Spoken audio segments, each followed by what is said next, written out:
the memory of Justice T.S. Krishnamoorthy Iyer. Family and well-wishers of Justice T.S. Krishnamoorthy Iyer, along with Kerala High Court Advocates Association, welcome you to the inaugural oration.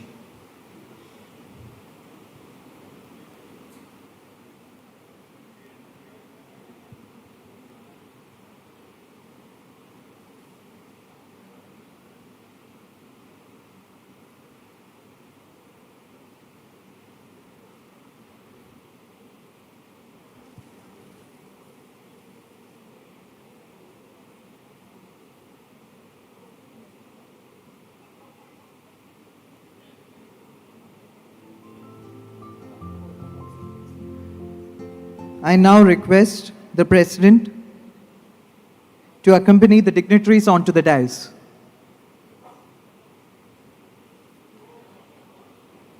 Distinguished Chief Guest of the evening, Honorable Judge K.V. Vishwanathan, Honorable Judge Supreme Court of India, A.J. Desai, Honorable Chief Justice, High Court of Kerala, K. Gopalakrishna Kurup, Advocate General of Kerala,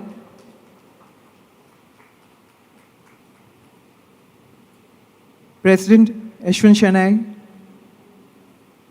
Anup V. Nair, Secretary,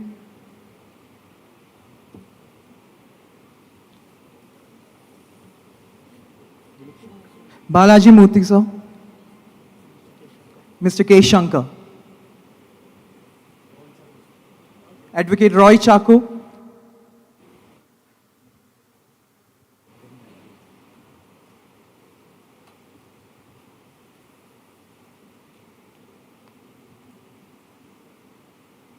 we acknowledge the presence of family and all the well-wishers of T.S. Krishnamoorthy Iyer sir.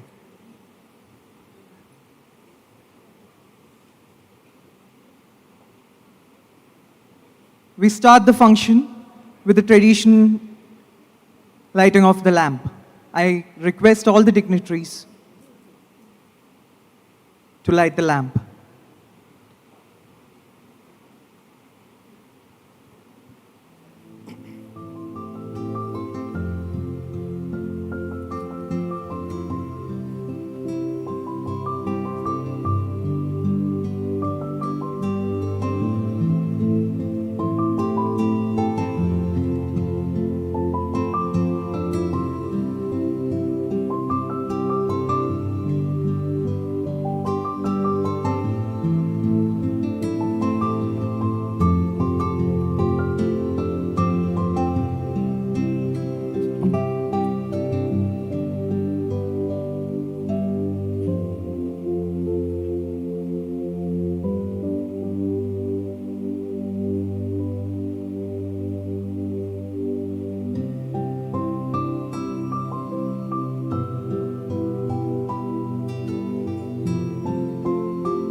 Thank you all. Today, it is the proud privilege of Kerala High Court Advocates Association to welcome the distinguished chief guest of the evening, Honorable Justice K.V. Vishwanathan, respected Judge, Supreme Court of India. So we are indeed honored with your gracious presence, and we are eagerly looking forward to hear your insight on this topic. To invoke the blessings of God Almighty, I now invite Lakshmi Meenakshi for the prayer song.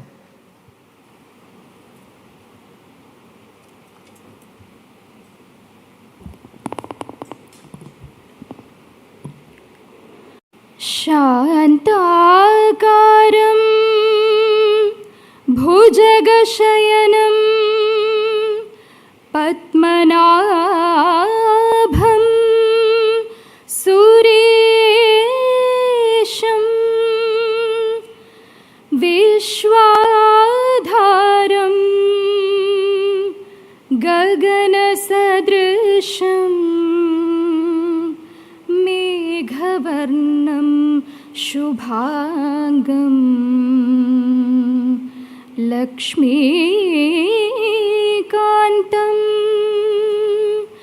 कमलनयनं योगिहृद्यानगम्यं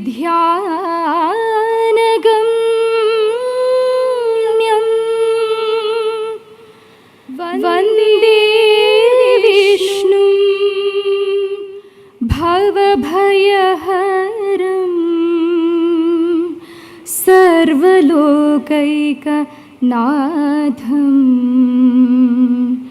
वन्दे विष्णुं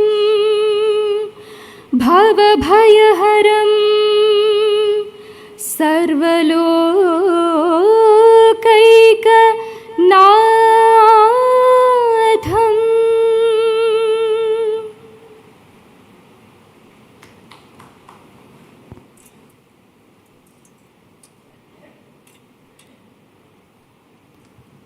Now I invite Anup B. Iyer, Secretary, Kerala High Court Advocates Association, to welcome the August gathering.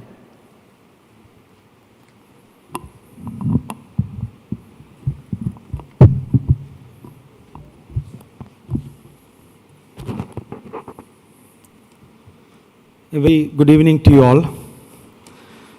Honorable Judge of the Supreme Court of India, Mr. Justice K.V. Vishwanathan, sir. Honorable Chief Justice, Mr. A.J. Desai, Chief Justice of High Court of Kerala. Honorable Judges of this court, Senior Counsels, members of the bar, distinguished guest from the family of Honorable Justice T.S. Krishnamoorthy, Iyer, sir, and all others who have gathered here. Good evening and welcome to this solemn occasion where we gather to pay the tribute to the life and legacy of Justice T.S. Krishnamoorthy Iyer, former judge of the Kerala High Court. It is an honor to see so many esteemed members of our judicial community here today. Today, we come together to celebrate the indelible mark a remarkable individual left on our lives, our profession, and our society. Justice T.S. Krishnamoorthy Iyer was more than just a brilliant legal mind. He was a beacon of justice, integrity, and compassion.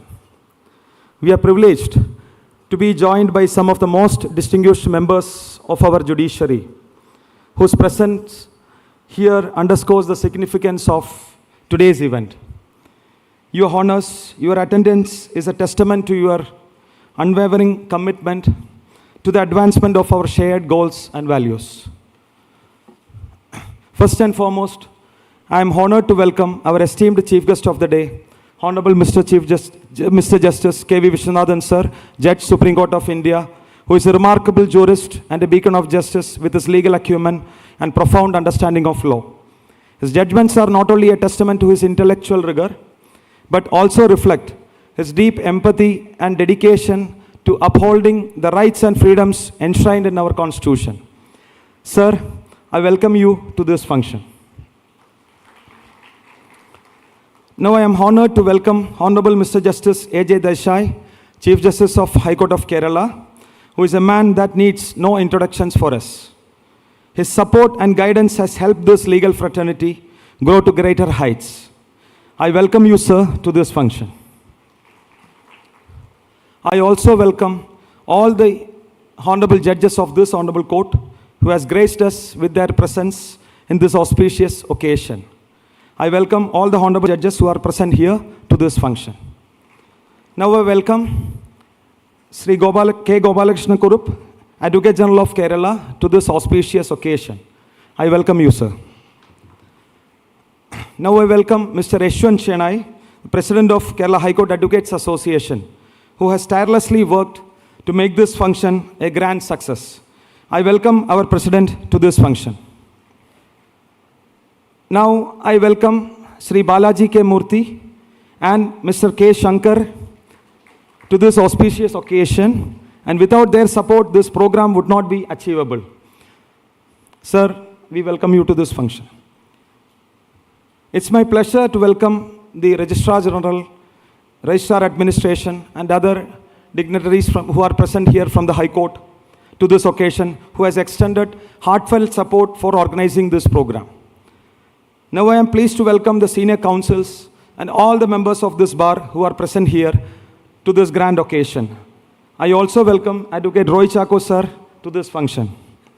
And I also welcome all the High Court staff and all the members of Kerala High Court Clerk Association to this auspicious occasion.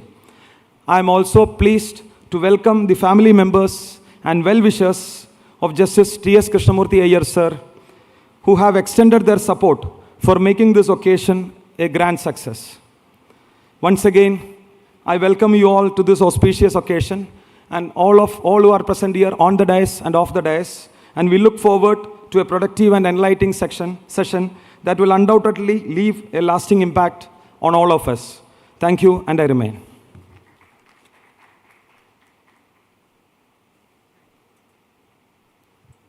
The veterans of our noble profession are beacons whose brilliance illuminates the path ahead. The enriching experiences of these lawyers, forged through years of dedication, commitment, and hard work, serve as guiding lights that inspire all of us to strive towards excellence. Now, I call upon Advocate Roy Chako to pay homage to legal luminary Justice T.S. Krishnamoorthy Iyer, sir. Over to you, sir.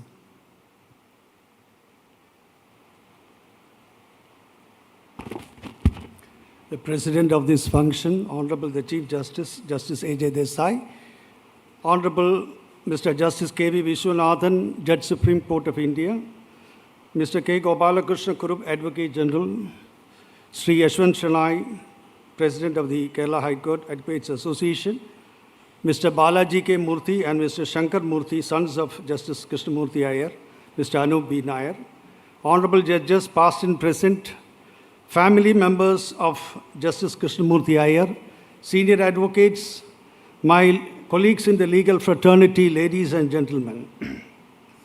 At the outset, let me express my profound gratitude to the members of the family of Justice Krishnamoorthy Iyer for giving me this opportunity to pay homage to a doyen, a legal luminary on this occasion. As we all know, Justice Krishnamoorthy Iyer left an indelible mark in the legal profession. He was born in the early 20th century to an illustrious judge of the Travancore High Court, Justice K. Sankarasubba Iyer and Srimati Shankari. He was enrolled in the year 1935 in the Travancore High Court, then a princely state. He rose to eminence by dint of hard work, perseverance, and prudence. His unfailing courtesy towards the members of the bar made him a popular lawyer in the Travancore High Court.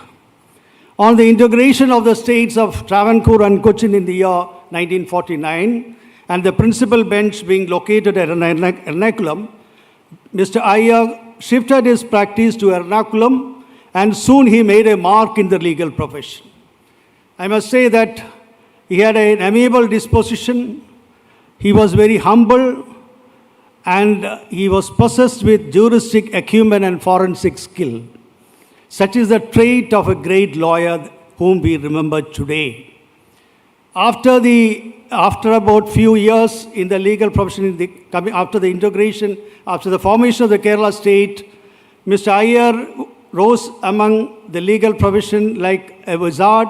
He was one among the top lawyers, especially in the civil branch of law. In the year 1965, his contribution to law was recognized by the government of Kerala by appointing him as the Advocate General.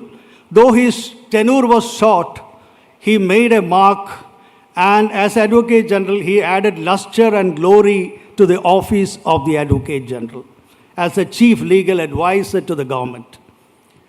Soon thereafter, Honorable Chief Justice M.S. Menon, the longest served Chief Justice of a High Court, recommended Mr. Iyer, then Advocate General, to the bench in the year 1965. As a member of the bench, I must say that he again exhibited impeccable integrity, judicial impartiality. He was very patient to the members of the bar, and he had a very imposing personality. That is what I am told, that he was a very imposing personality. Lawyers dared not to go to his court without preparation. And that was the hallmark of a great judge. To note that his judgments were noteworthy for the precision, clarity, and brevity. One of the cases that was decided when Mr. Iyer was a judge of the High Court was a full bench decision in which Mr. Iyer was a member, and that was the contempt case against the then Chief Minister E.M.S. Namboodiripad. The majority view was that the Chief Minister was guilty of contempt.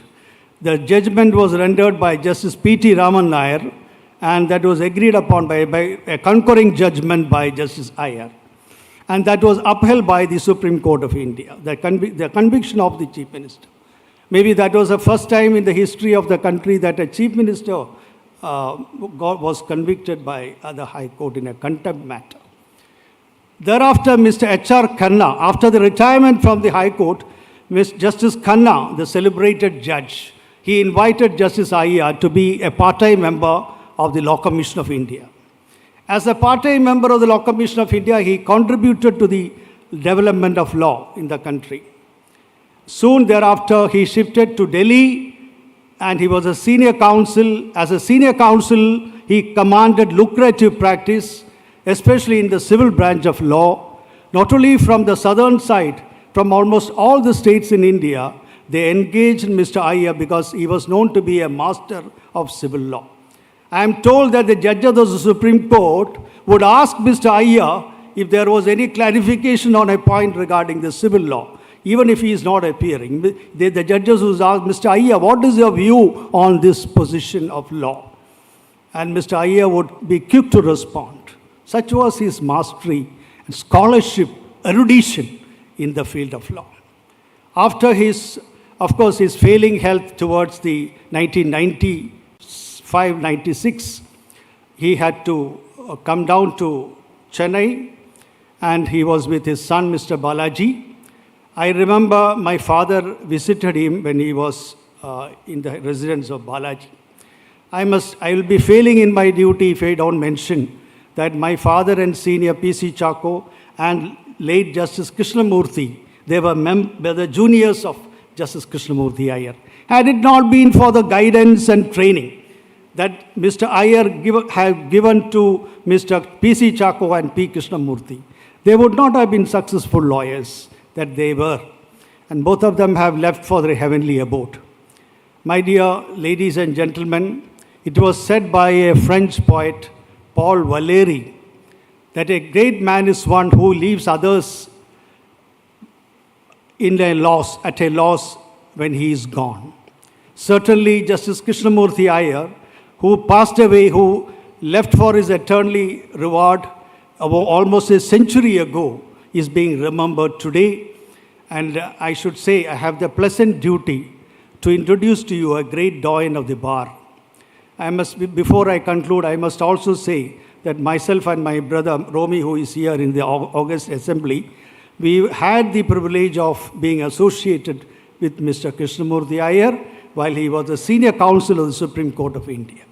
I recall the vivid memories that we had with him. Although we spent only a few days with him, we understood as to what is Krishnamoorthy Iyer. With these words, once again expressing my gratitude to the members of the family, I conclude.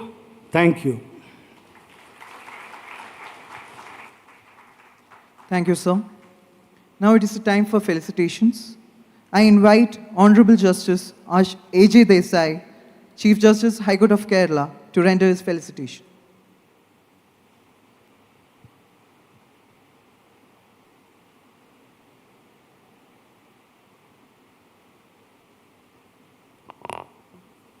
Honorable Justice K.V. Vishwanathan, Judge Supreme Court of India, my esteemed sister and brother judges, Sri K. Gopal Krishna Kurup, Learned Advocate General of Kerala, Sri Yashwant Shenoy, President Kerala High Court Advocate Association, Sri Roy Chako, Advocate High Court of Kerala, Sri Anup V. Nair, Secretary Kerala High Court Advocate Association, Sri Balaji K. Murthy and Sri K. Shankar, sons of Justice Krishnamoorthy Iyer, Honorable Justice K. M. Joseph, former Judge of Supreme Court of India, former judges of this court, respected senior advocates, my dear junior lawyers, Registrar General and other registrars of this court, ladies and gentlemen. Good evening to all of you. It is with great honor and humility that I stand before you today to commemorate the memory of illustrious Justice T.S. Krishnamoorthy Iyer, a stalwart of the legal fraternity and a luminary of the Kerala High Court, whose contributions extended beyond the legal sphere. Hailing from the family of judges and administrators, Justice Krishnamoorthy Iyer was born on 4th June 1911 in Trivandrum. One may not wonder why Justice Iyer pursued law as his profession. His father, Justice K. Shankar Subir, served as a judge of Travancore High Court.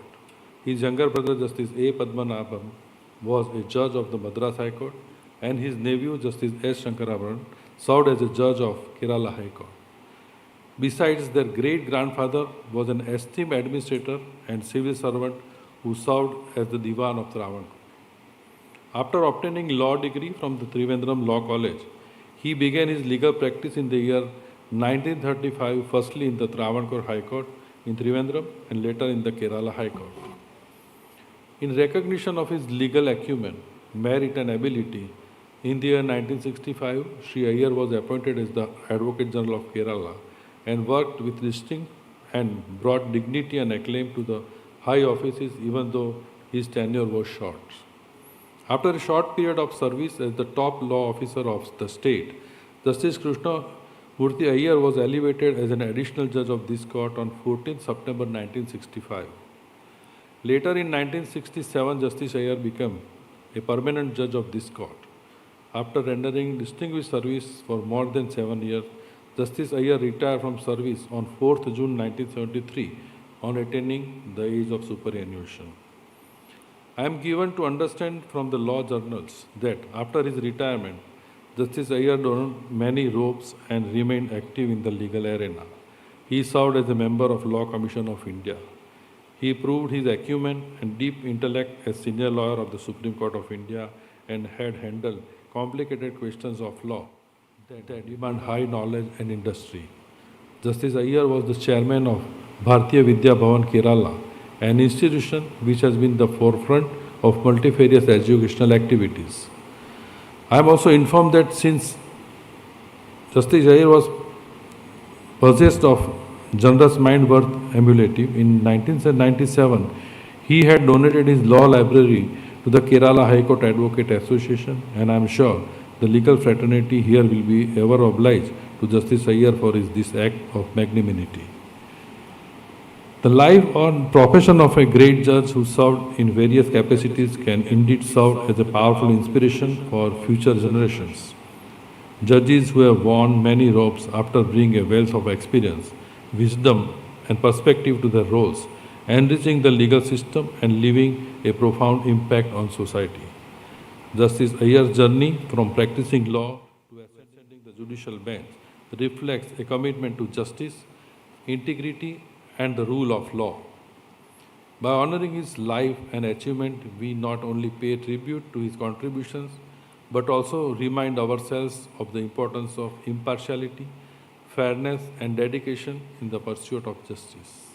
Justice T.S. Krishnamoorthy Iyer was not merely a judge, he was a beacon of integrity, wisdom, and compassion. His commitment to upholding the rule of law and dispensing justice without fear or favor set a benchmark for the future aspirants of this profession.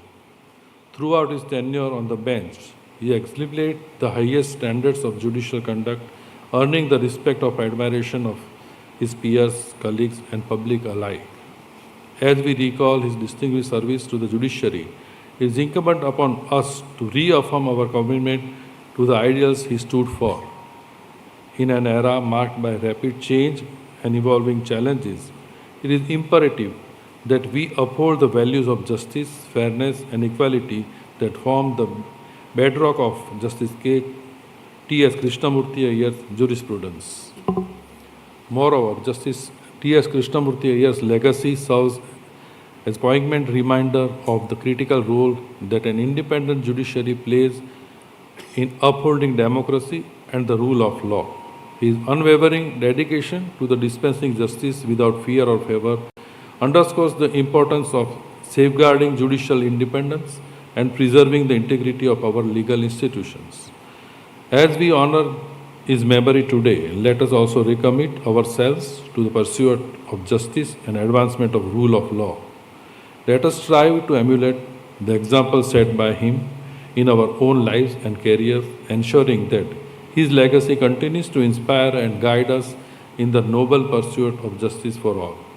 Let us remember him not for his legal acumen and judicial wisdom only, but also for his unwavering commitment to justice, fairness, and the rule of law. May his memory continue to inspire generations of jurists and serve a guiding light for all who seek to uphold the principles of justice and righteousness in our society. It is my absolute honor to share the dais with the chief guest, Honorable Justice K.V. Vishwanathan, Judge Supreme Court of India, for today's event. We are truly honored to have him grace this occasion with his presence and his oration on the topic. So I will not take much time. We are eager to hear him on this topic. Thank you all.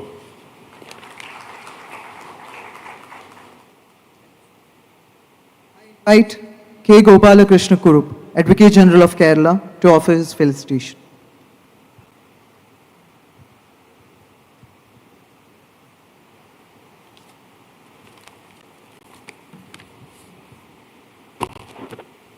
Honorable Justice K.V. Vishwanathan, Judge, Supreme Court of India, Honorable Chief Justice of the High Court of Kerala, Mr. Justice Ashish Jitendra Desai, President of the function, Honorable Judges of the High Court of Kerala, Honorable Mr. Justice K.M. Joseph, former Judge of the Supreme Court, former Judges of Honorable High Court of Kerala, the President of the Kerala High Court Advocates Association, President Kerala High Court Senior Advocates Association, Senior Advocates, esteemed fellow members of the bar, family members, colleagues, friends and well-wishers of late Justice T.S. Krishnamoorthy Iyer, ladies and gentlemen, and all other dignitaries joining online. It is certainly a privilege for me to offer felicitations for this oration, being held in remembrance of late Justice T.S. Krishnamurthy Iyer, an icon whose name will be inscribed forever in the halls of fame in the world of law. A prominent lawyer par excellence, a highly respected Advocate General who led the bar of the state from the front, an erudite judge of this honorable court, a popular mayor of the capital city of the state, a learned member of the Law Commission, and a committed educationist with consummate prudence. What more could a man accomplish in his short span on earth, and what further could be done during a lifetime?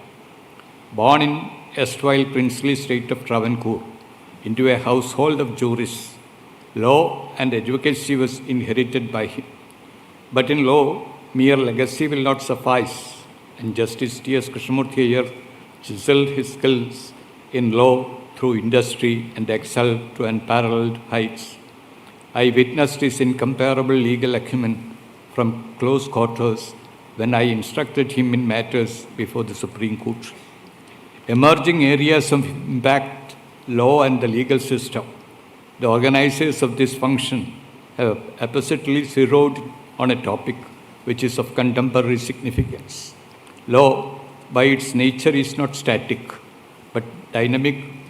Law, since its essential basic tenets, is a constantly evolving phenomenon. Such evolution in law is indispensable for assimilation of social, political and economic changes and scientific and technological advancements. The winds of change that have been brought about in every sphere of the society by way of liberalization of our fiscal structure and globalization of markets have had its effect on laws and legal system of the country. Foreign direct investments and the increased international contracts and businesses demanded compliance with international treaties and conventions, and it required our commercial laws to be altered for being thus compliant. The advent in cyber world and information technology, the acknowledgement of intellectual property rights, the innovative expansions in the concept of alternative dispute resolution system, the judicial recognition of right of privacy, matters of data security, etc., have all resulted in either enactments of new legislations or rampant changes being brought about in existing legislations. The development of artificial intelligence is also destined to have an impact on the laws and legal system of our country. We, the lawyering community, being the most important stakeholders in the legal system, will be greatly affected by such changing aspects. However, we always, through our industry and constant learning, update and adapt ourselves to the ever-dynamic legal environment. I know that all are eagerly waiting to hear our guest speaker, Justice K.V. Viswanathan, a proficient orator who gives scholarly talks on multifarious topics on law. I am sure that Honorable Justice K.V. Viswanathan will capture this evening with his scintillating lecture. I once again express my wholehearted gratitude to the organizers for offering me an opportunity to speak in this occasion and also felicitate them for organizing this function. Thank you.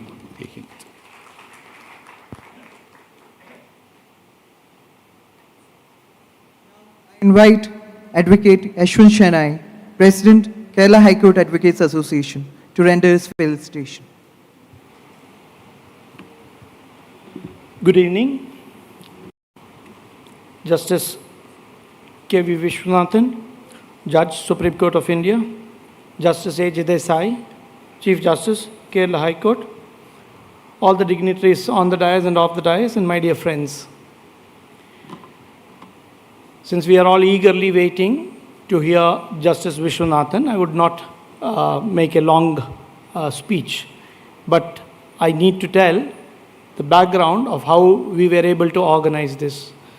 I got a call from Justice P.B. Suresh Kumar saying that somebody wants to organize a talk. That was it. And then I get into touch with Mr. Balaji Murthy, and somehow we have been, we have reached this stage where we have been able to have a judge from the Supreme Court to deliver this inaugural lecture. But more than as a judge of the Supreme Court, an advocate always remains an advocate, even after elevation. Some habits don't change. When we saw the topic, emerging areas that impact law and the legal system, in fact, what happened is when we decided Justice K.V. Viswanathan was going to speak, and he sought for different topics, we gave him almost 20 topics. None of them were chosen. And then Justice Viswanathan sends emerging areas that impact law and the legal system. The next thing is, I and Mr. Balaji Murthy go and meet the Chief Justice and say, this is the program and we would like to invite you here. And then the Chief Justice looked at me and said, come on, tell me something about this topic. What is this? What is he going to talk about? Anybody who knows Advocate K.V. Viswanathan will know that he keeps his cards very close to his heart. Until he opens his mouth, we don't know what is going to come out of it. Therefore, he continues that habit even as a judge. Now, we are all eagerly waiting to hear what those emerging areas are, and taking a guess, it could be artificial intelligence. But there is something that I would like to say, just like our Advocate General said, that law is not static, law is dynamic. There would be emerging areas of law, but the most important aspect of law and justice is this: integrity, impeccable integrity. If we cannot preserve integrity in the system, whatever be the emerging laws, justice will not prevail. Therefore, it is in our interest that we have to always be vigilant and ensure that integrity is always preserved in the justice system. As Leonardo da Vinci says, nothing strengthens authority so much as silence. Therefore, I would always say vigilance doesn't mean silence. If you have to stand up, because it's always the bench reflects the bar. Therefore, we should, even before we complain about anything, we should remember that we have to step up our act and ensure that integrity remains in the system. Now I am eagerly waiting to hear Justice K.V. Vishwanathan talk on emerging areas that impact law and legal systems. Thank you so much.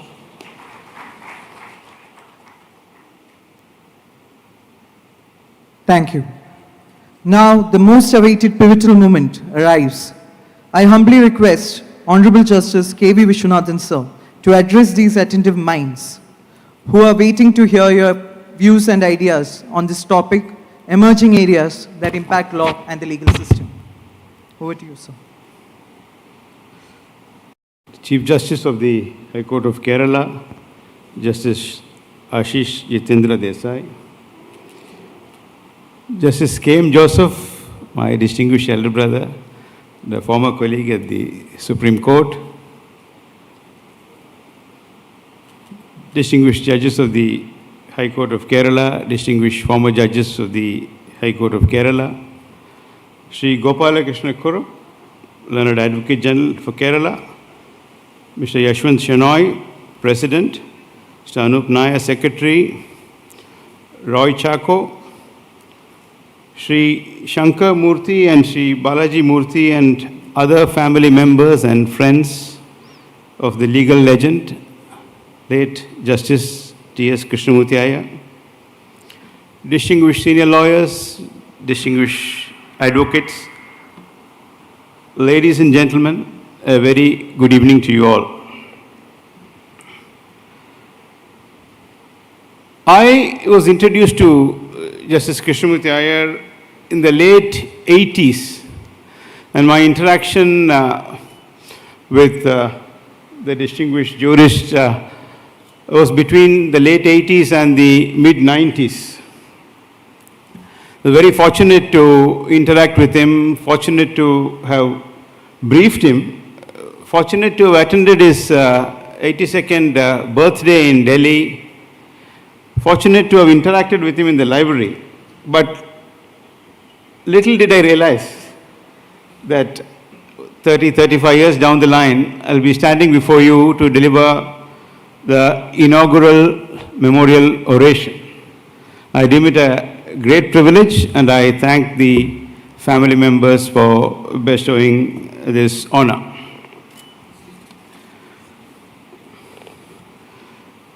As you are aware and you have been told, he was a prominent lawyer, a respected Advocate General, an extraordinary judge, a worthy member of the Law Commission, and a much sought after senior lawyer in the Supreme Court. But above all, he was a noble human being. The following incident, which I happen to read from the speech of Sri Abraham Bakkanal, the then president of the Kerala High Court Advocates Association, at the reference organized on the 6th of September, bears testimony to that virtue.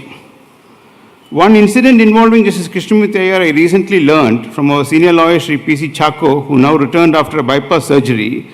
And to cut it short, the incident was that Justice Krishnamoorthy Iyer was himself convalescing in another hospital.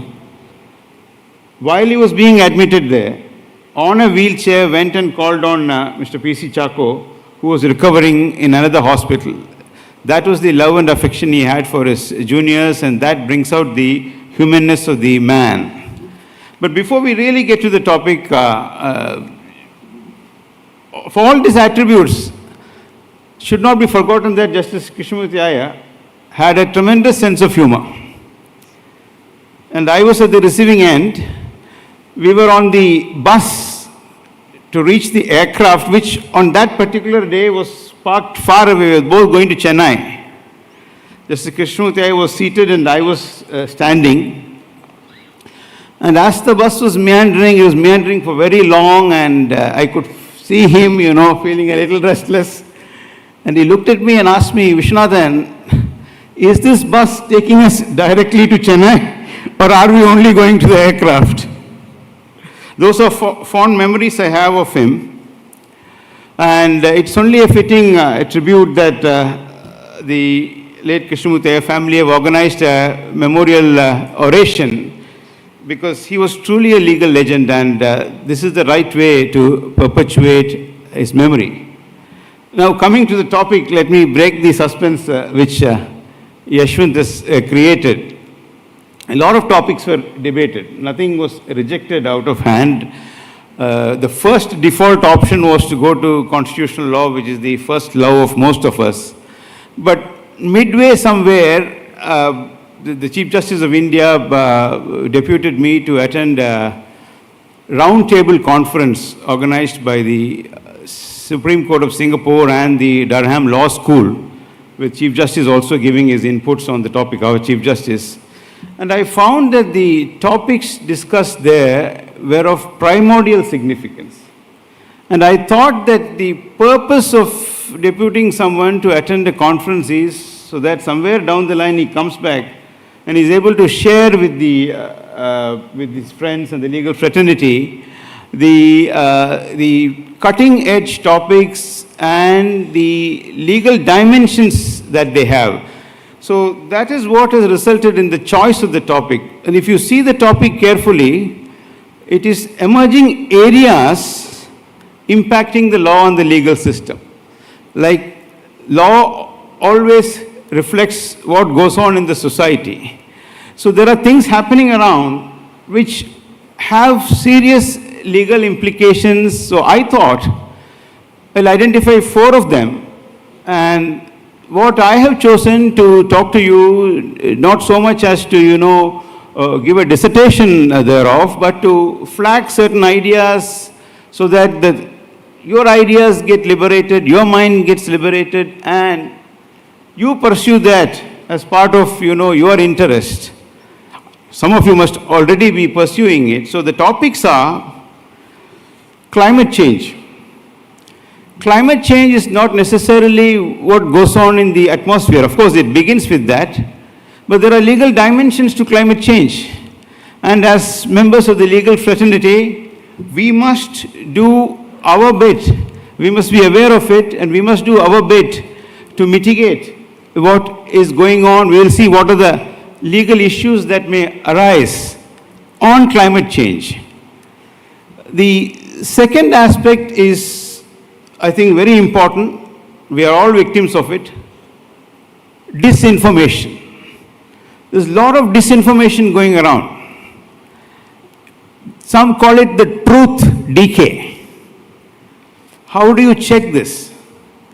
With this media explosion, on the one hand, you have the guaranteed right of free speech, and it is completely a non-negotiable right, subject only to the reasonable restrictions. But today, what has happened with the explosion in the digital era is that deliberate disinformation of all kinds has a serious impact on the rule of law.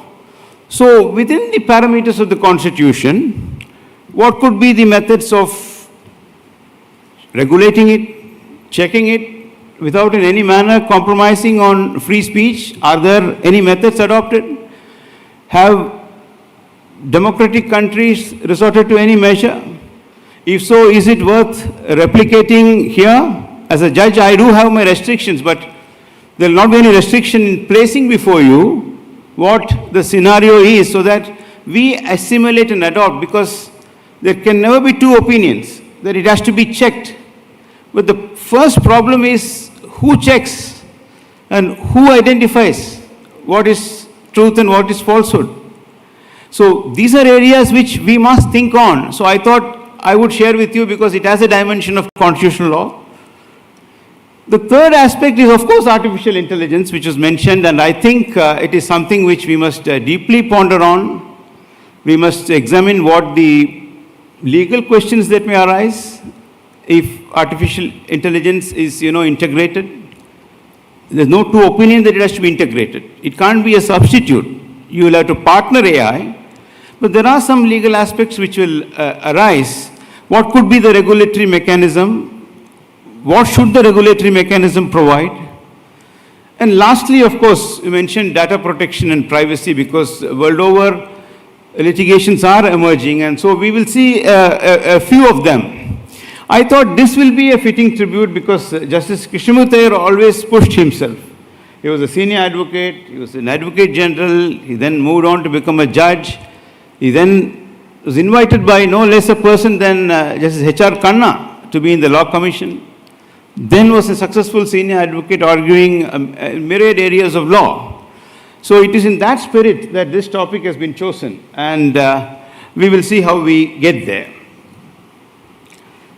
Climate change, you all know, it's not a distant phenomenon, it is happening here and now.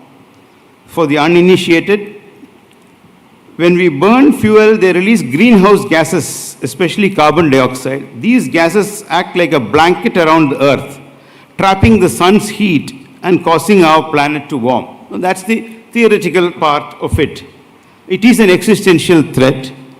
But where do you locate the interrelationship between the state and the citizens in this?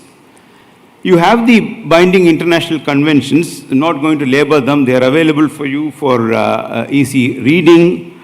The United Nations Framework Convention on Climate Change and the Paris Agreement, where every country, including India, has its commitments.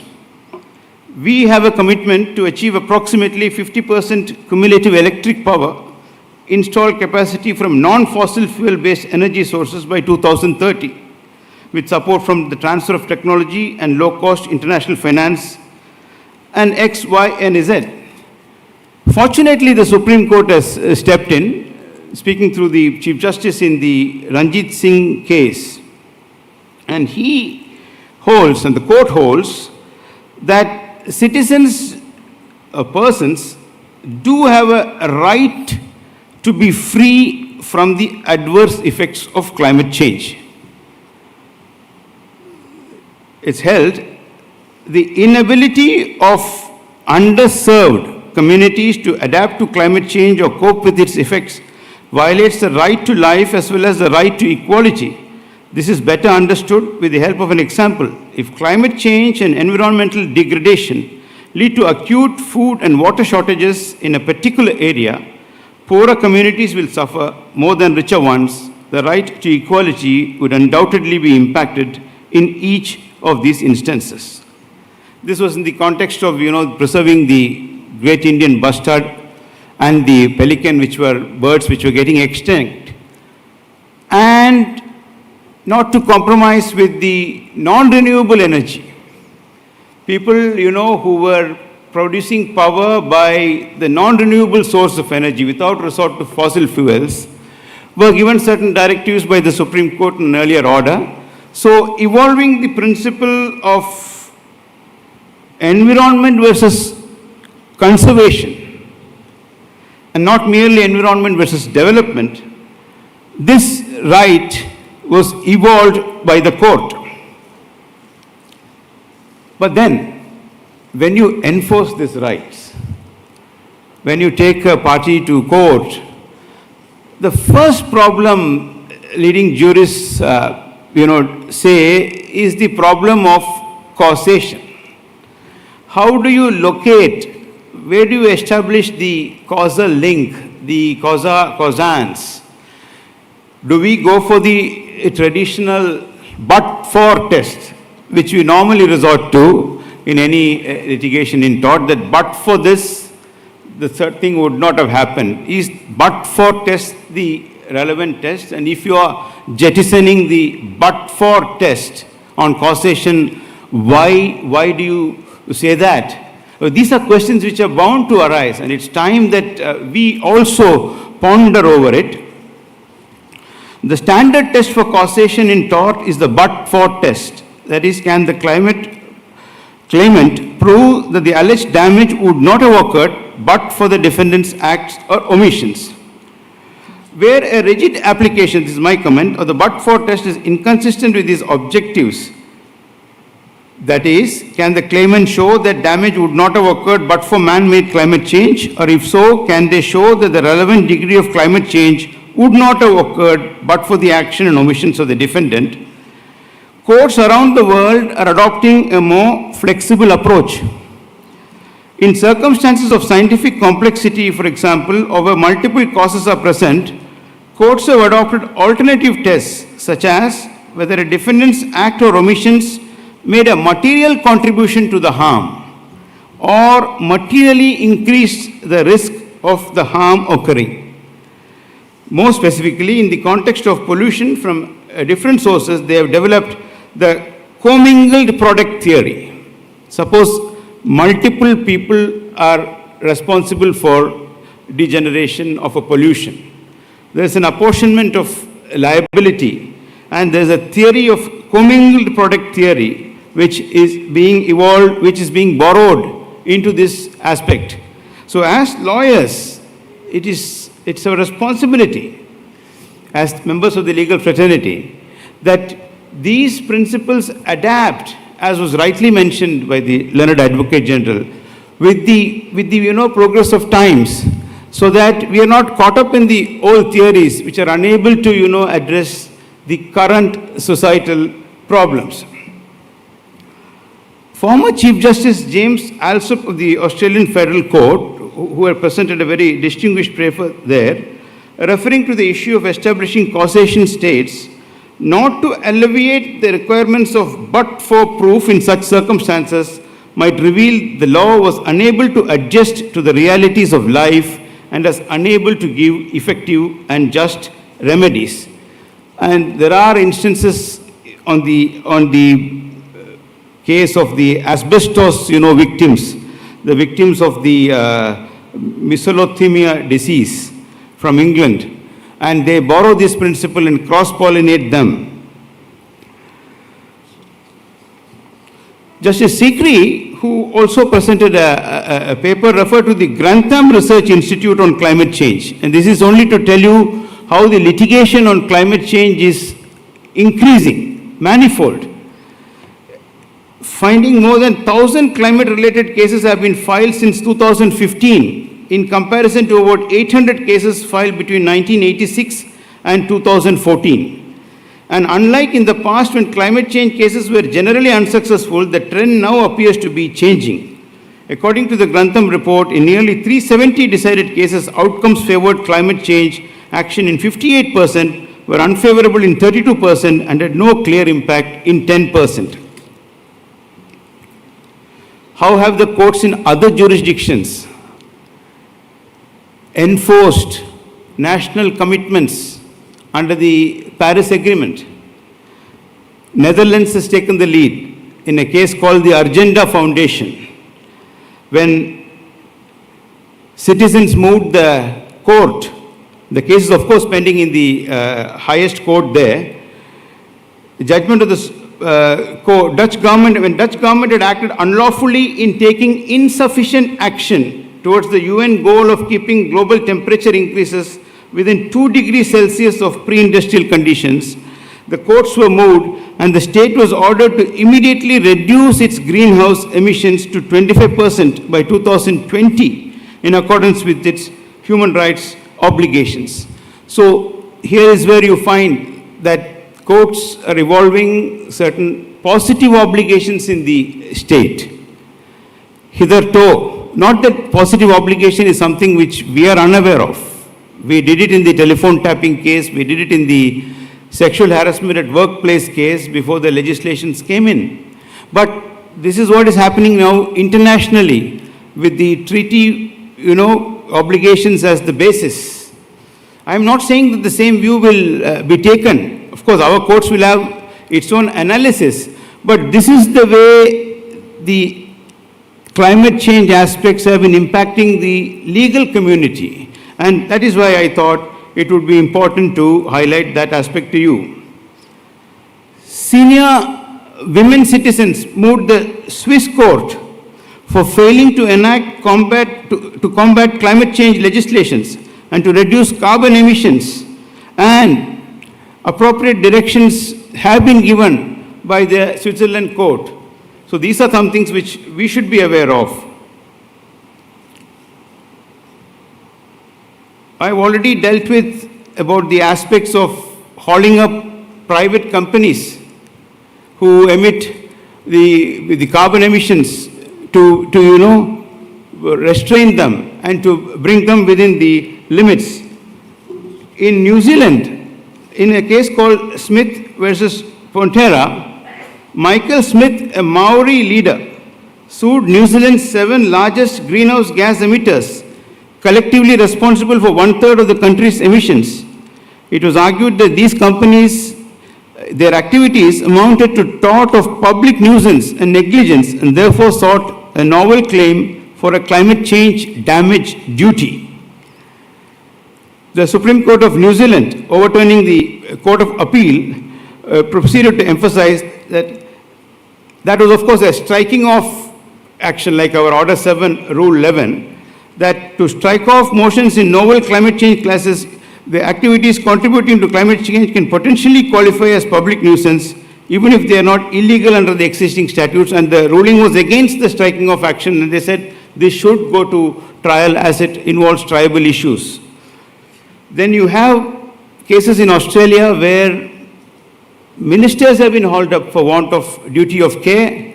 There, of course, they have taken a restrained view, holding that there is no direct linkage. But the law is pushing itself. The frontiers are being pushed, and it's only fair that to conclude this aspect, we state that there's an international scientific consensus that human activity has resulted in climate crisis that we face today. In humankind's endeavor to create a sustainable planet for ourselves and for our future generations, there will undoubtedly be crucial legal challenges to iron out in the near future. The increasing number of cases resulting to climate change being filed around the world demonstrates the growing importance of this subject as an emerging area in law. There's a growing body of jurisprudence on this subject in relation to matters like locus standi, causation, and justiciability. Therefore, as lawyers, it's incumbent that, we understand these possible issues and equip ourselves to deal with the same. We go to a little more interesting aspect, hopefully, of disinformation. The disinformation is something which we are all subjected to. This morning, or maybe half an hour back, you would have received on your WhatsApp certain startling facts. And there are people who believe and proceed on that basis. I don't know whether in a solemn occasion like this I should share a quip. Today they say the definition of a straightforward person has changed. Straightforward person is one who, without reading, immediately forwards a WhatsApp message, not the straightforward person that we think of. But jokes apart, we stand at a critical juncture in the digital age that is characterized by an explosion of information and the emergence of non-traditional sources such as X, formerly Twitter, Facebook, WhatsApp, and YouTube, all capable of transmitting and receiving information at breakneck speed. See, the traditional sources that pervade and disseminated information, first the newspapers, and then the official television, then the private television, are now giving way to the digital media. It has its advantages, but it has its disadvantages. But how do you legally regulate them? That's what we'll examine briefly. With this increased access to various forms of information, states and the legal system find themselves in a quandary as the spread of particular kind of information known as disinformation rises across platforms. It can seriously impact rule of law, apart from impacting other matters. The only question is, who should stop it, how do we stop it, what are the measures that we can resort to it, and the sooner we think on these lines, I think it will forestall a lot of problems. It forces a lot of issues that I can, imagine. In fact, the World Economic Forum's report on global risks published in 2024 identified disinformation to be emerging as the most severe global risk anticipated over the next 2 years. And there are other commissions, but the best treatise on this is by a gentleman called Lee McIntyre, who's written a book on disinformation, and he identifies 3 categories of persons involved who are protagonists in the drama. The person who creates the disinformation, who just, the click of a button spreads it. The person who amplifies the content, the intermediaries and others, and the person who believes the information, the gullible, person who believes it. It's disinformation across the board. Now, without a person who tends to believe a content which is disinformation, there would be no impact created by any content that is created and then amplified. But then, how does it affect the society? This is not purely legal, but this is what the impact that it will have on the society. Any democracy mandates us even to consider that we agree with, while also engaging civilly with any disinformation we agree with. There is no conversation happening here. It is one-sided. You are given the information and people get polarized on that basis. People tend to believe it depending on, what they want to do with it. People don't check it. And this information is widely circulated. Opinions are formed. Actions are taken based on that. But I foresee a graver problem.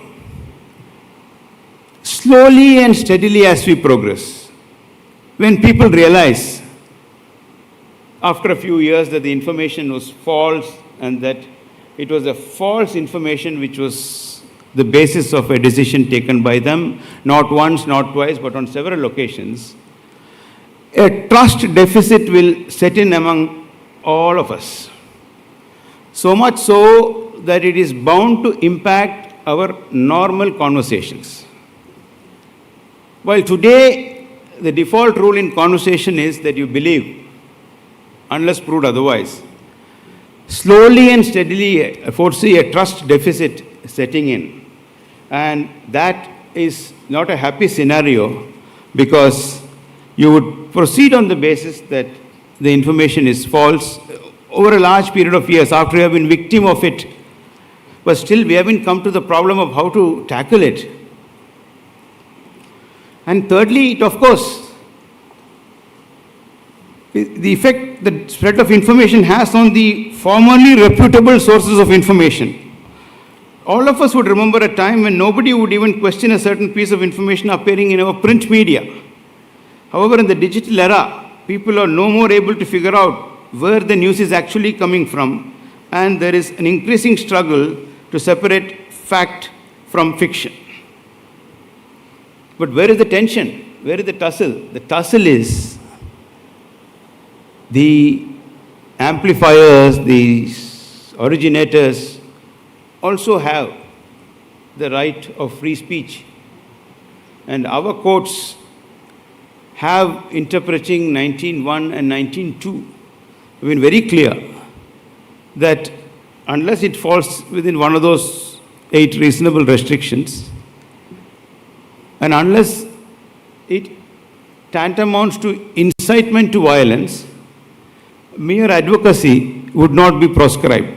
We have followed Brandenburg versus Ohio. Shreya Singhal has reiterated it recently. The point that I want to make is not that you compromise on free speech, because that will have its own deleterious effect. But alongside guaranteeing free speech, how do you check this malaise, which is fast gripping us?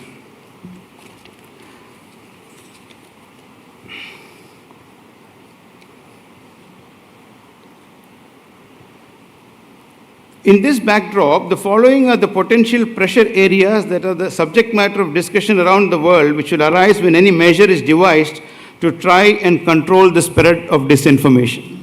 Firstly, the line between censorship and misinformation control can be blurred. While it is crucial to remove harmful content, there is a risk that legitimate discourse and diverse opinion might be suppressed. We must be vigilant against overreach that stifles dissent or controversial viewpoints. Secondly, determining what constitutes disinformation can be subjective. Different groups may have conflicting views on what is true and what is false, and even authoritative sources may not always agree.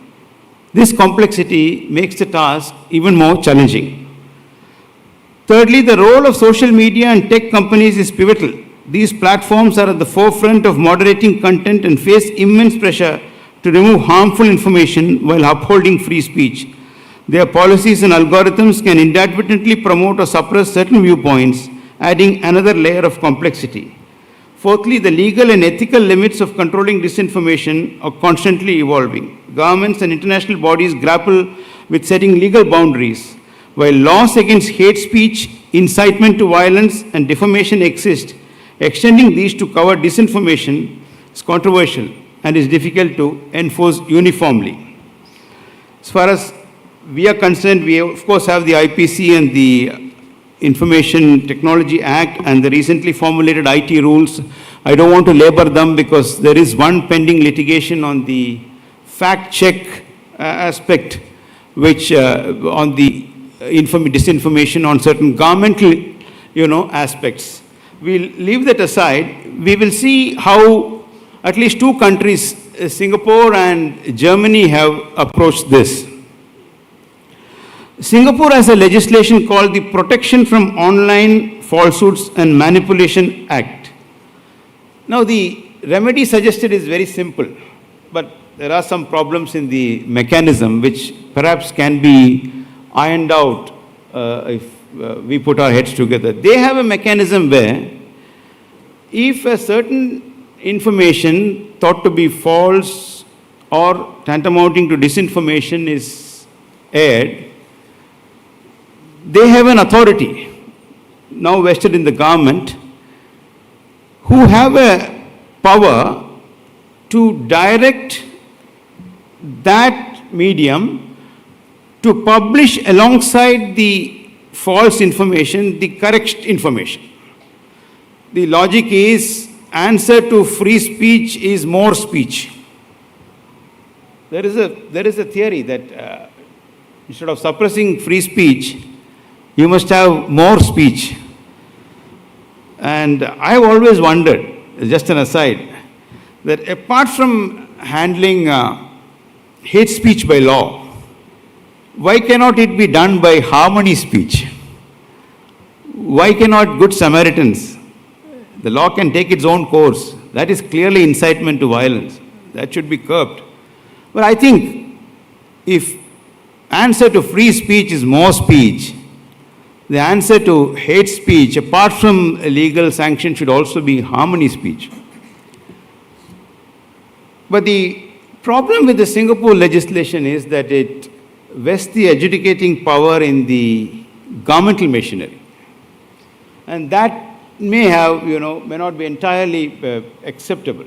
But if there is to be an independent body which will regulate it, at least it may be a starting point to address this problem that alongside false information, you have the correct information which is mandatorily carried.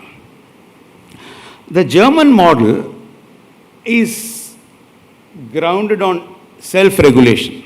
It's always been felt that the best way to, regulate free speech is to self-regulate. You have the bodies, the Press Council of India, you have similarly for the television channels, they self-regulate, but they have an interesting mechanism.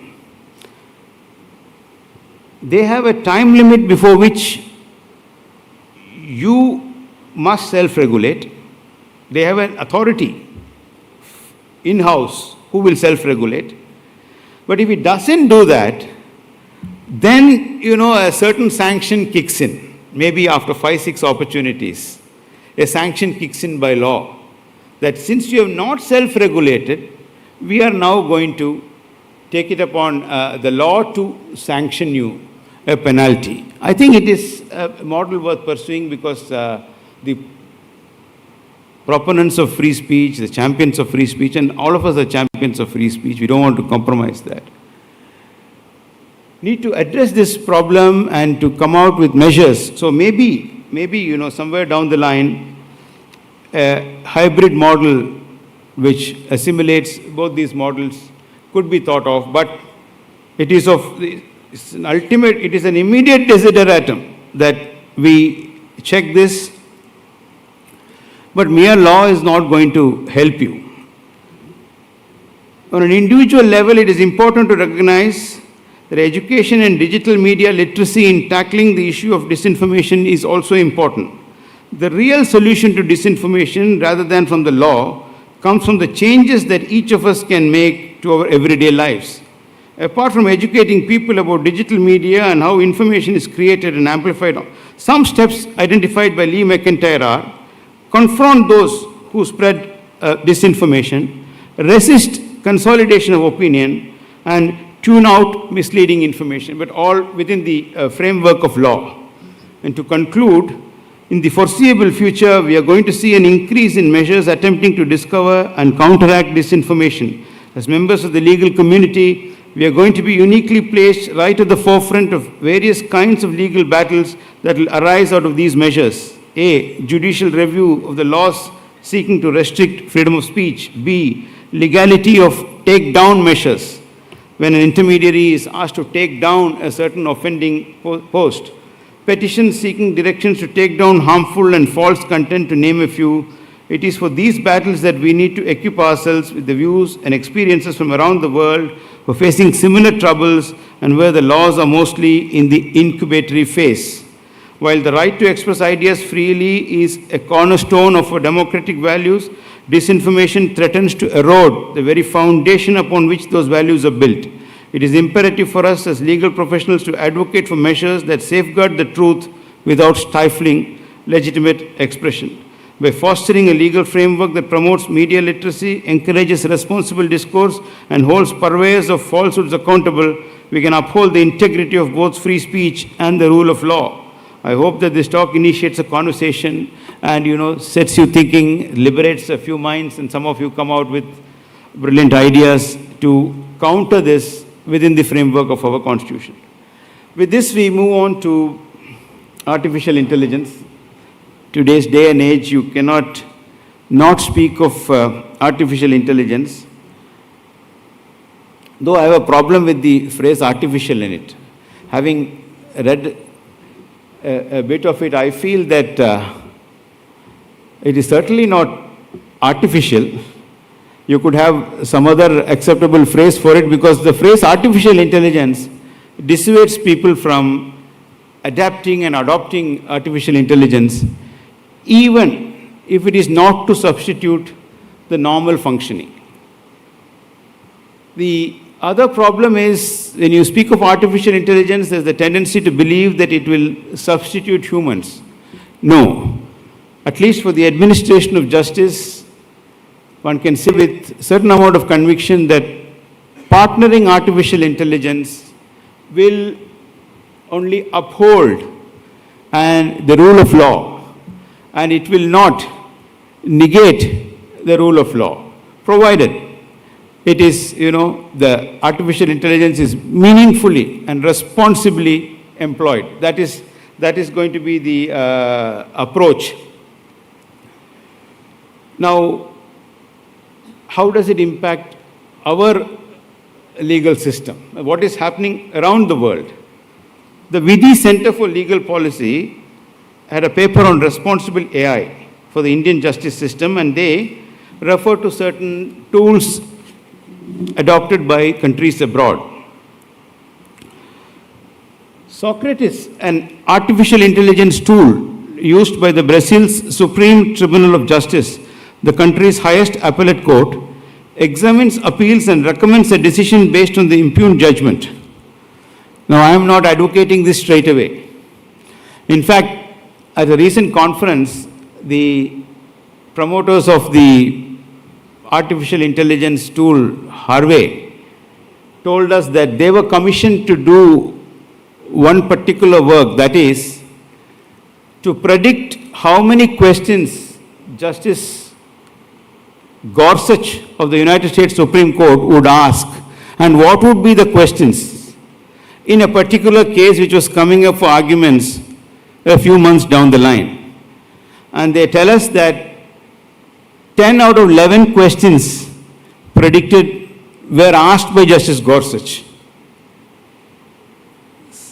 So I was only telling them that if Justice Gorsuch comes to know of this, he will first check what are the likely questions that he will ask and avoid asking those questions. We don't have to substitute artificial intelligence. Brazil also uses another tool called Victor to conduct preliminary case analysis and filter out frivolous matters that only serve to increase the burden. Now, even if we employ this, there will have to be a human oversight over it. When we come to the regulating part of the AI, we will discuss briefly, because there can't be a full-fledged discussion here. Singapore has had a tie-up with Harvey, but now, in the last 6 months, but they have iLab, chatbot identifiers, uses legal issues and offers them relevant information as guidance. It also determines a person's eligibility for legal aid and directs them to legal professionals who may assist them. Another important use is for the party in person. Today you have rambling pleadings by them. You don't blame them. But it appears AI can help them draft intelligently. And in that way, not to eliminate lawyers, but for those of them who anyway choose to appear in person, to make an intelligent pleading for the court. Artificial intelligence continues to evolve its impact in increasing fields. It's already impacting healthcare. I read in Kissinger's book that the Massachusetts Medical Institute found out and the antibiotic halicin only because of the AI research. Otherwise, it appears it would have taken years together and enormous amount of money with no certainty. And this antibiotic was identified so that it could directly go and, attack the infected area. It's called halicin and it's a product of AI. If developed and deployed responsibly, AI can improve the administration of justice while saving time, resources, and minimizing human error. Now, I don't want to labor in Kerala particularly about the benefits, because Kerala has already pioneered. The High Court has pioneered, the subordinate judiciary has pioneered, and it's only proper to mention here as a tribute to Justice Krishnamoorthy Iyer in his Karma Bhumi, the High Court, that the Kerala judiciary has been at the forefront of adopting technology, particularly AI-based tools. Like other high courts, Kerala High Court is also using AI tools in the justice delivery system. It was recently in the news that the Kerala High Court and district courts have successfully used Anuvadini, an artificial intelligence tool, to translate judgments of courts to Malayalam. How beautiful a name, you see. When you say Anuvadini, you immediately want to accept artificial intelligence.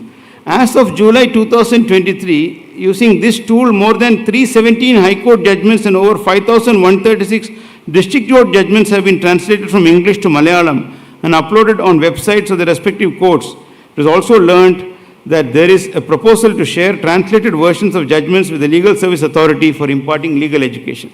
The idea is ultimately we are for the common man, the consumer of justice. We have to speak and deliver in the language known to him, but English is the accepted language because it is acted as a linked language.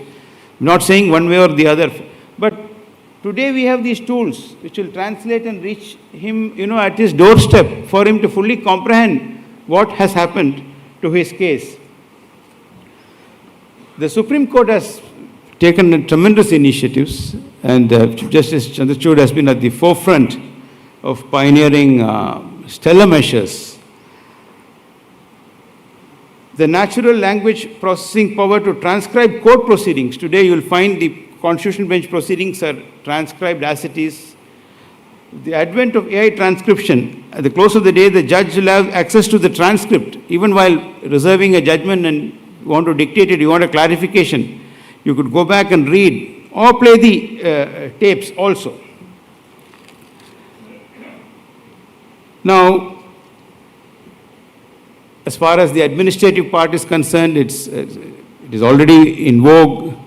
The Supreme Court has a measure now scheme to put it in the registry so that the office objections are identified, and it will help in those matters also.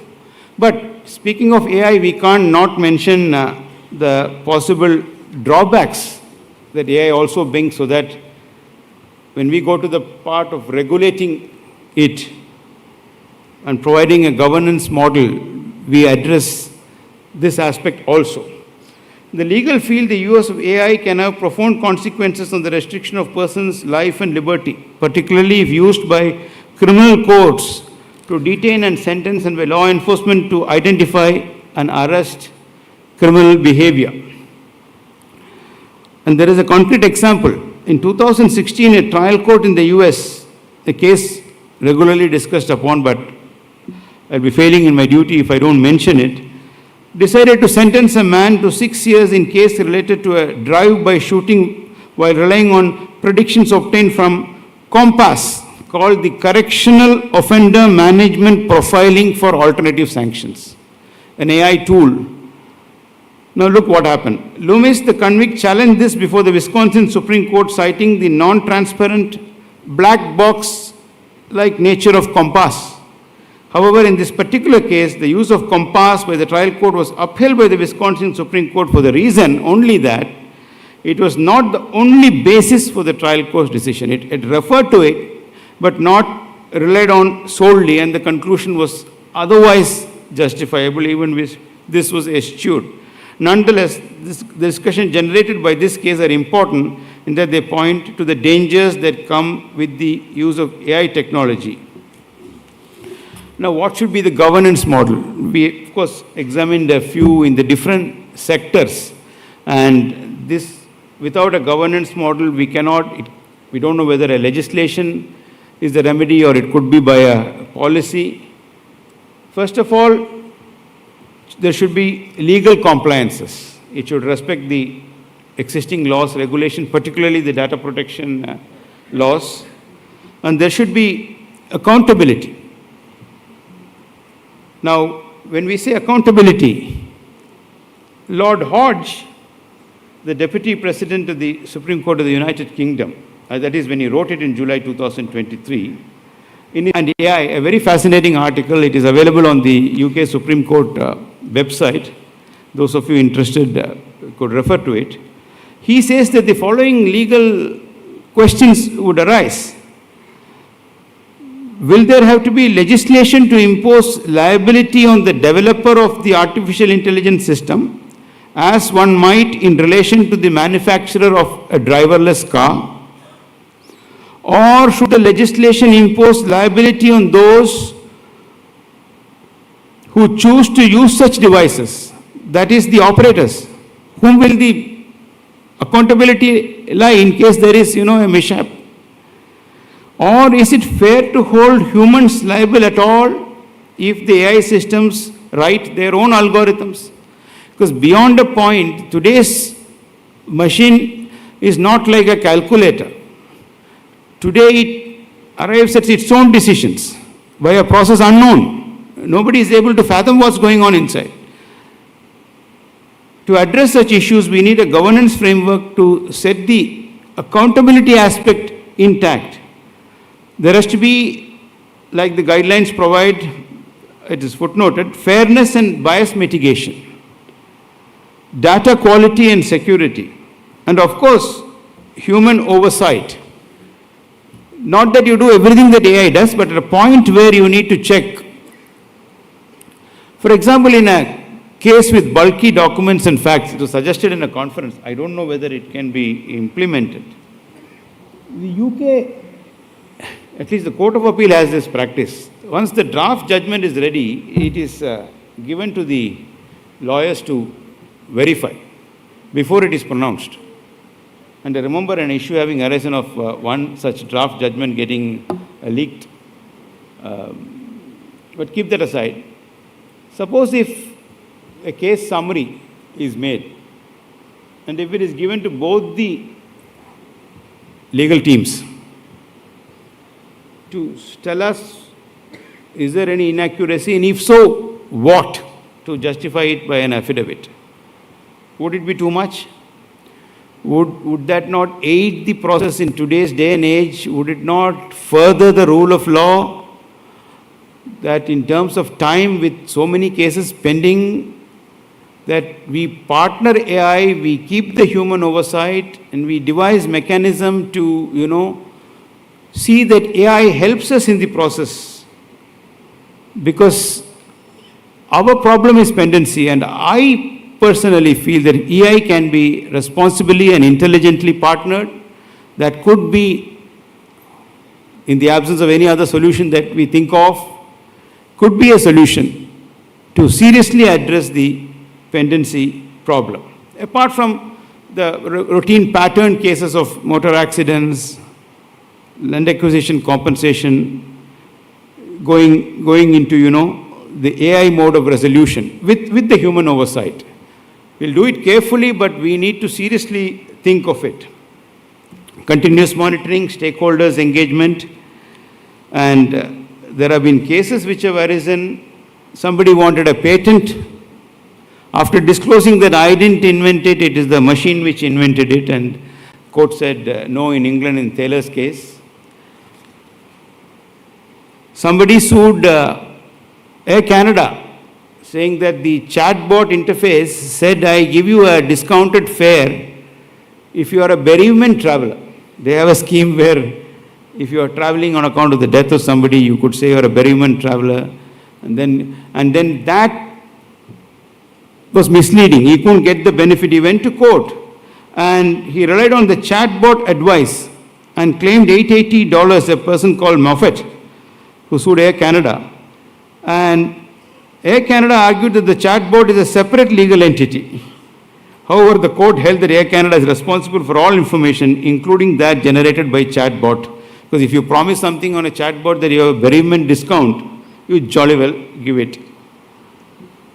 Now, but most important aspect of AI, which has to be, widely discussed, is continuing legal education for us and redrafting the syllabi in the law schools, because without that, it is going to be difficult. It may be easier for the newer generation because it's easier for them to assimilate technology in the legal syllabi, but for those of us who are already in the thick of things, fast approaching the sell-by date, we need to have a system of continuing education. So the recommendation is the best defense against AI's rising power is a continuing education about it to ensure that judges, lawyers, and the administration of justice benefit from the advantages that AI brings. An ongoing program of digital and technological literacy is paramount. Specialized training programs and workshops can educate legal professionals about AI tools, their application, and the ethical issues surrounding their use. All stakeholders in the legal ecosystem, from law schools, firms, individual practitioners, and bar associations to judges and court staff, must participate. Academic institution and industry experts must be consulted in the design and teaching of such programs. Very important for such programs to be made accessible to all. I think this is important. Without this, we will lag behind. So ultimately, the conclusion is AI is not a disruptor if intelligently employed. And with that, we are on the home bend now, as they say in racing parlance, on data protection and privacy. Not that new and emerging area, but since the AG also mentioned it, initially privacy was thought of as, Lord Coke defined it as every house is a castle, and I think, and as well for its defense against injury. But today, the Supreme Court has stepped in. You have various kinds of privacy. I'm not going to carry coal to Newcastle. or as since Justice Matthew is here, to employ a phrase, Justice Joseph is here, to employ a favorite phrase of Justice Matthew, to do an idle parade of familiar learning, a particularly favorite passage of mine. Eric Bloom, Professor Emeritus at Copenhagen, says, privacy does not merely concern the physical life of the individual. It's also related to the immaterial life of the individual. In this sense, privacy provides some kind of protection of the ideas and information that is related to the individual person. Individual may not own this information in the same way as he owns his house, but the integrity of the person may be violated when others use information about him. So today the emphasis of the talk will be on informational privacy, one of the privacy identified by the Supreme Court. And that leads to, the privacy principles of which you are familiar, because there is litigation which is arising on this, on notice, on the choice and consent, on the collection limitation.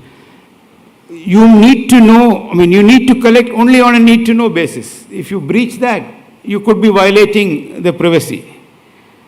The purpose limitation, also the purpose for which you are collecting.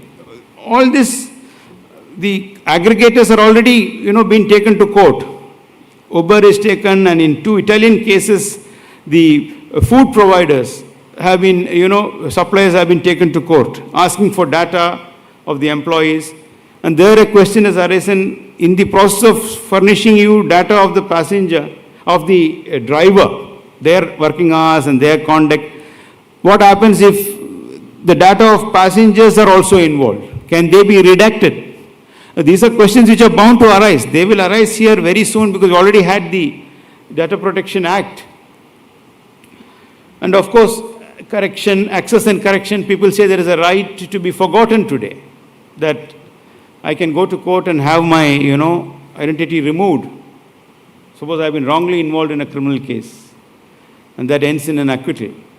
I don't want that data or that information to stay there. And about disclosure, openness and accountability, these are all well established. There's only one interesting case I'll refer to and then conclude. You see, all of us, when we operate our computer, we gleefully, I think, accept those cookies. And those cookies leave a trail behind. They leave a lot of information about the aspect that you're looking for, that the subject that you're interested in. If you're looking at some drugs, if you may have an ailment, you'll suddenly get a mail in your email, for diabetes, or for a WhatsApp saying for the heart ailment. How does it happen? There's targeted advertisement happening. There's data getting collected, and a full-page advertisement in a newspaper would cost you a bomb. But you could have, for a very economical price, a targeted ad. 4 square kilometers around Supreme Court or Kerala High Court, lawyers, law books, and it will reach. To that extent, that is why data, they say, is today's oil. But this Vidal Hall versus Google was a case where the claimants complained about what became known as the Safari workaround. The essence of the complaint is that Google collected private information about the claimant's internet usage via the Apple Safari browser without the claimant's knowledge and consent by using a small string of text saved on the user's device called cookies, not biscuits.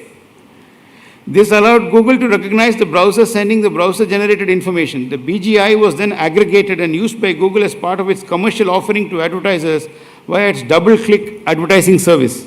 This meant advertisers could select advertisements targeted or tailored to the claimant's interest, as deduced from the collected BGI, the browser-generated information, which could be and were displayed on the screens of the claimant's computer devices. This revealed private information about the claimants, which was or might have been by third parties. And of course, they were taken to court for violation of the UK Data Protection Act. Again, in UK, like here, you have this striking off action, but the court held that the misuse of private information should be categorized as a tort for the purpose of service outside jurisdiction. That was a service issue, and misuse of private information is a civil wrong, and the matter is pending trial. Now, I refer to the cases which came up for discussion in the conference there. about the food aggregators and the cab aggregators. There's a lot of data going in. Time you book, your name, your phone number, the driver's name. Now, suppose Uber wanted to penalize drivers, and they say that we have perused your record for the last 6-7 years. Now, questions have arisen on storage limitation. Can you save this data for such a long period? How long is too much? When you ask for data, as I said earlier, the passenger's information, unwittingly being passed on, do you have a right to redact them and deny them? No, these are issues which will arise on those privacy principles. The hardcore application cases, the privacy is sorted out now. The Act is in position. This is the kind of litigation that would be generated. So with that, I think it's time to draw curtains on today's oration. Considering the time constraints, what could be discussed are only the highlights with an intention to flag these issues for you to probe them further. Each of these, I feel, are crucial and vital and could be the subject of separate discussion themselves. There's no doubt that each of these emerging areas impact law and the legal system in myriad ways, and it is time that the legal community is conscious and takes adequate steps to equip and handle. That was the spirit in which this topic was chosen. I only hope that you found them interesting as I found them to be. And I once again thank the family, I think, for a legal legend. The right way to perpetuate memory is by organizing, topics and seminars of legal discussion. Thank you very much for your time this evening, and thank you for the opportunity. Thank you very much.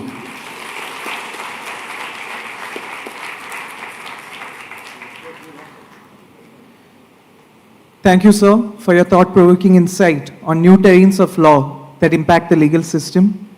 Thank you, sir, for inspiring us to break open the doors of emerging areas of law and create new opportunities for us in this profession.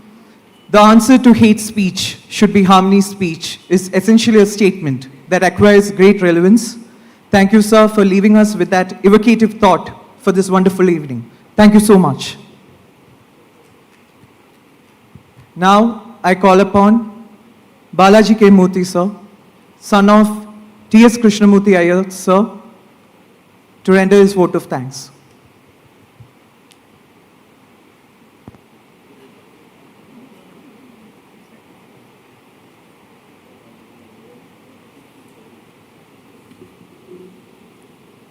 Guest of this evening, Honorable Justice K.V. Vishwanathan, Chief Justice of the High Court of Kerala, Honorable Justice Ashish Jitendra Desai, Honorable Judges of the High Court of Kerala, former Judge, Distinguished Judge of the Supreme Court of India, Honorable Justice K.M. Joseph, former Judges of the High Court of Kerala, respected Advocate General Sri Gopalakrishna Kurup, respected President of the Kerala High Court Advocates Association, Sri Yashwant Shenoy, respected Secretary of the Kerala High Court Advocates Association, Sri Anup Nair, distinguished senior advocates, and members of the legal fraternity, respected lawyer Roy Chacko, members of the press, friends and well-wishers, and my dear family members. I stand before you as the representative of the Justice TSK family. We dearly miss two of our siblings.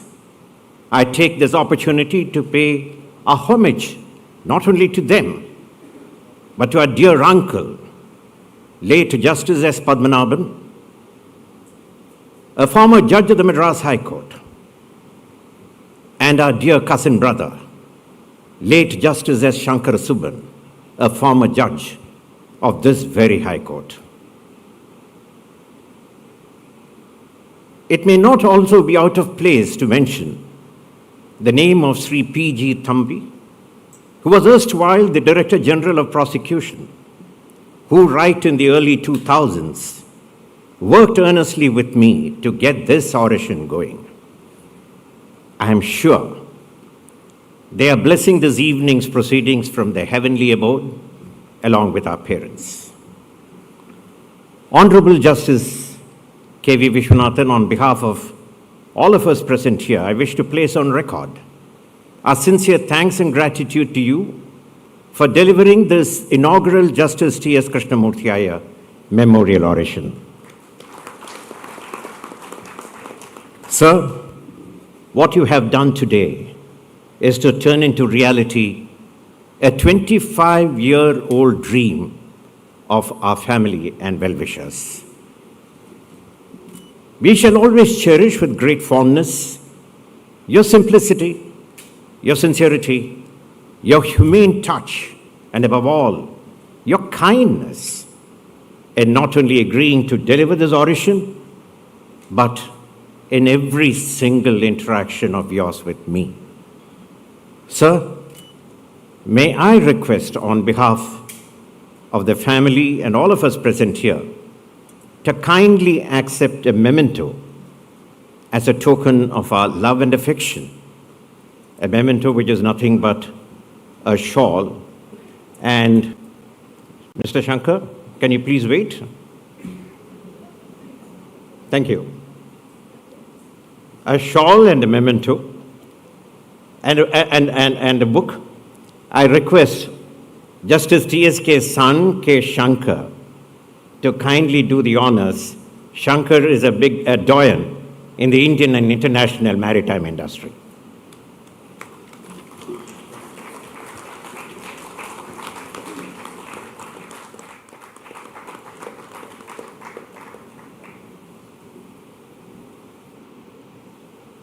Thank you, sir.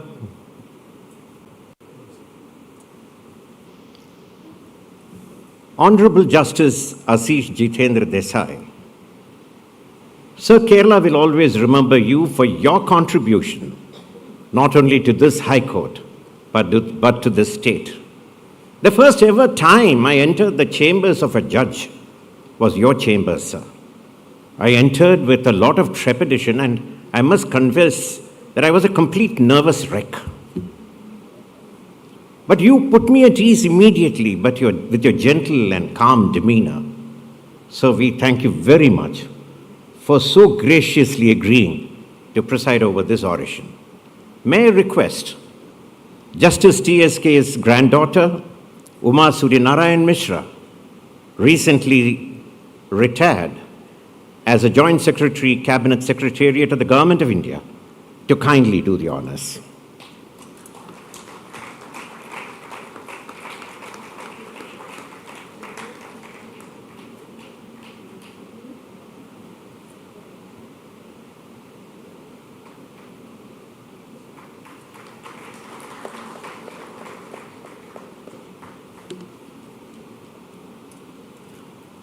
Honorable judges of the High Court of Kerala, you've all been so kind to find the time to be present here despite your very busy schedules. We thank each and every one of you for honoring us with your presence.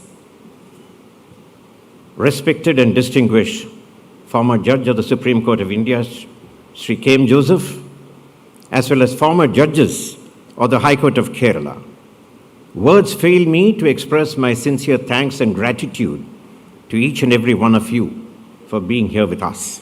Your mere presence has added so much of honor and splendor to this evening. Respected Advocate General, Sri Gopalakrishna Kurup, the moment I met you, I became your fan. You have been very patient with me.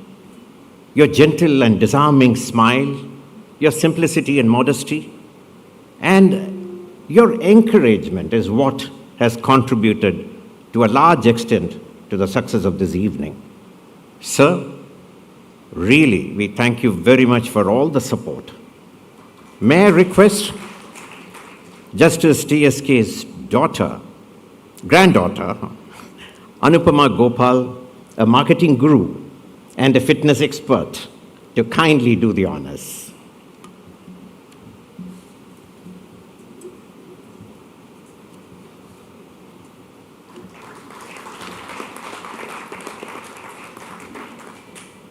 Respected Sri Ashwant Shenoy, the President of the Kerala High Court Advocates Association, the word not possible, I don't think even exists in your dictionary.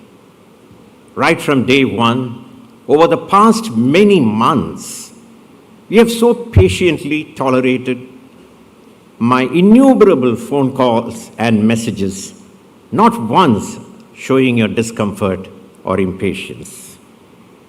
You have walked with me every single step of the way. This evening would definitely not have been possible without your unstinted support and the support of your dynamic committee members. Sri Yashwant Shenoy, we thank you very much from the bottom of our hearts. May I request Justice TSK's grandson, Krishna Balaji Murthy, a distinguished lawyer from the Bombay High Court and a partner with the very well-renowned law firm Wadia Gandhi, to kindly do the honors.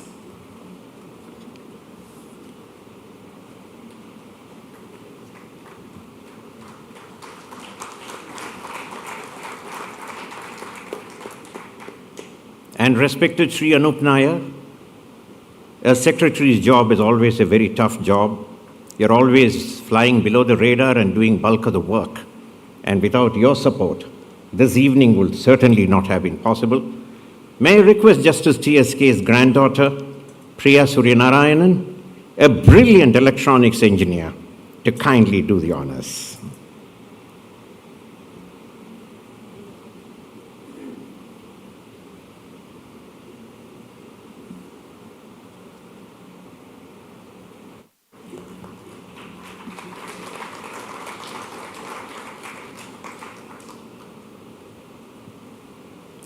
Distinguished senior advocates, members of the legal fraternity, no words will suffice to express our sincere thanks and gratitude to each and every one of you for your presence here. We are truly energized and encouraged by your presence this evening, and we shall always cherish these wonderful moments. The Chacko brothers, Roy Chacko and Romy Chacko, distinguished advocates of the High Court of Kerala and the Supreme Court of India. The TSK Chacko families are like one, have been like one, not now, but for the past 6 decades and a half. It has withstood the test of time. Thank you both ever so much for holding my hands and guiding me every single step of the way. May I request Justice TSK's daughter-in-law, Geeta Shankar, an internationally acclaimed yoga exponent and recently conferred with the title Yoga Acharya by the Government of India, to kindly do the honors.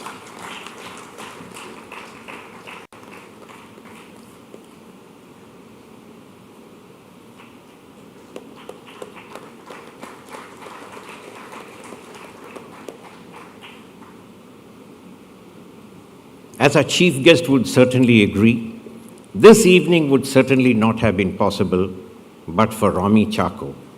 Romy, wherever you're hiding, if you can kindly surface, it'll be a great privilege. Please do come on stage. May I request Justice TSK's great-granddaughter, Ragini Nagpal, a young, dynamic, and brilliant lawyer who is doing wonderful pro bono work with I Pro Bono in Delhi on child rights, to kindly do the honors.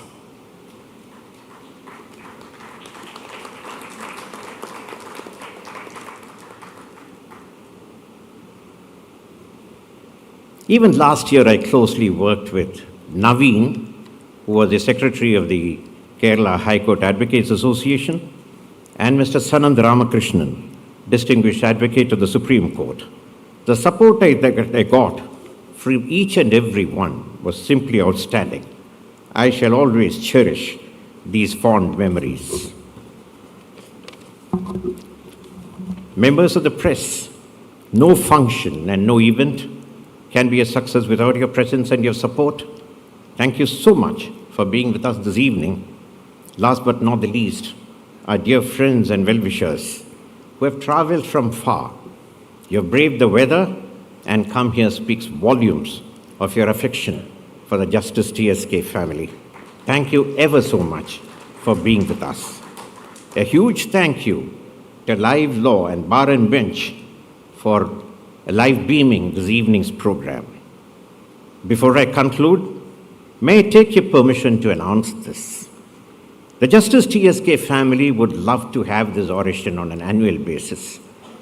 Of course, in collaboration with the Kerala High Court Advocates Association. Apart from the oration, we would like to institute the Justice T.S. Krishnamoorthy Iyer Scholarship to benefit law students. Our father very deeply revered his father, Justice K. Shankara Subbiah, the erstwhile judge of the Travancore High Court. And therefore, the family wishes to institute the Justice K. Shankara Subbiah Scholarship also. The details of both these scholarships will be worked out in consultation with the President and the committee members of the Kerala High Court Advocates Association and implemented. And last but not the least, our young, dynamic MC of the evening, our bright and sprightly, charming Mahesh Bhanu. A big thank you from the bottom of our hearts. May I request Justice TSK's granddaughter, the force, mighty force behind all forces, and a chef par excellence, Usha Balaji Murthy, to kindly do the honors. Mahesh.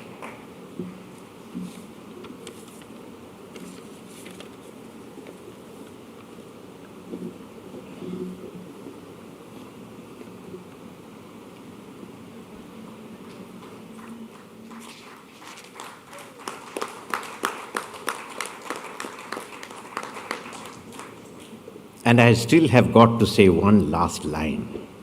And that is a huge thank you to Mrs. Jayashree Vishwanathan for her presence here. Truly, we could not have expected anything more for an inaugural oration. Thank you ever so much, ma'am. God bless you all. Godspeed.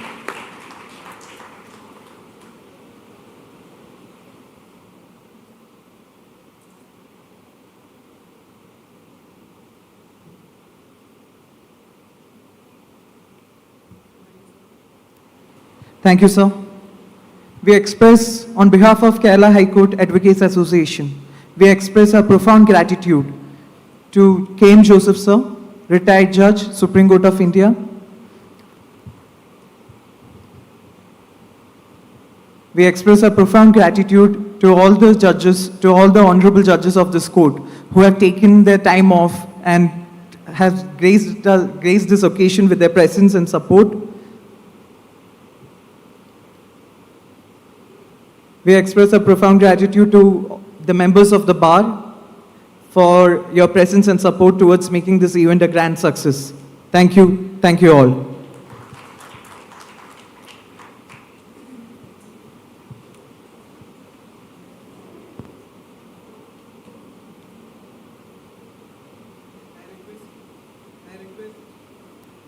I request everyone to rise for the national anthem. Thank you.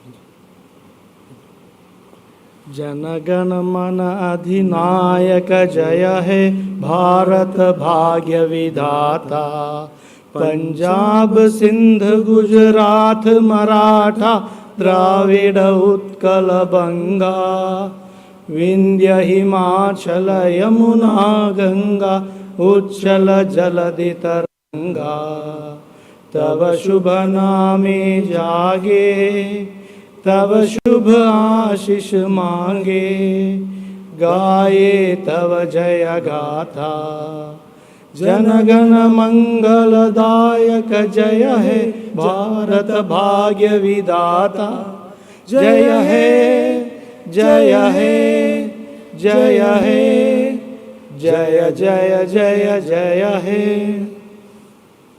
Jai Hind.